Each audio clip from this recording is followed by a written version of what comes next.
ఒక గ్రామంలో ఒక బద్ధకస్తుడైన బిచ్చగాడు ఉండేవాడు. ఒకరోజు అతడు ఊరంతా తిరిగి ప్లేట్ నిండా మంచి భోజనం సంపాదించాడు. అది తీసుకొని ఊరి బయట ఉన్న పాడుబడిన బావి దగ్గరకు చేరుకున్నాడు.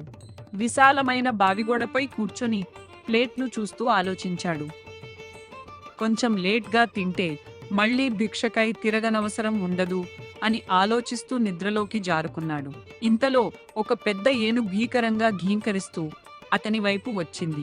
దాని తొండంపై ఒక పూలదండ ఉంది. దగ్గరకు రాగానే ఏనుగు ఆ పూలదండను బిచ్చగాడి మెడలో వేసింది. అతను ఆశ్చర్యంగా చూడసాగాడు. దాని వెనుక ఆ దేశపు మంత్రి, సేనాపతి, ఇతర ప్రజలు ఉన్నారు. వారు ఆ బిచ్చగాడికి నమస్కరించారు. మంత్రి నమస్కరిస్తూ చెప్పాడు, అయ్యా, నిన్న మన దేశపు రాజుగారు హఠాత్తుగా మరణించారు. ఈ దేశపు ఆచారం ప్రకారం రాజుగారి ఏనుగు ఎవరి మెడలో హారం వేస్తే వారే మా రాజుగారు అన్నమాట.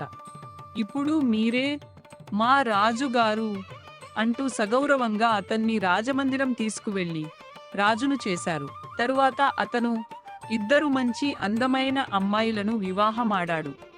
కొంతకాలానికి ఇద్దరికీ ఒక్కొక్క కొడుకు పుట్టాడు.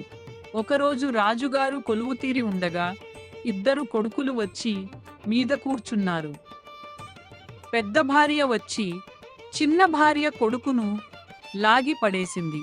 అది చూసి చిన్న భార్య కోపంతో పెద్ద భార్య కొడుకును లాగి పడేసింది. అది చూసి రాజుగారు కోపంతో 2 భార్యలను వెనుక నుండి ఒక్క తన్నుతన్నాడు. భార్యలిద్దరూ కింద పడ్డారు. పెద్ద శబ్దంతో బిచ్చగాడు ఉలిక్కిపడి లేచి కూర్చున్నాడు. తనకు వచ్చింది కల అని, తాను తన్నింది ప్లేట్ని అని తెలుసుని బోరున ఏడవడం మొదలుపెట్టాడు.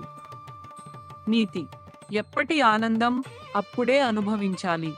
సోమరితనం జీవితానికి చేటు.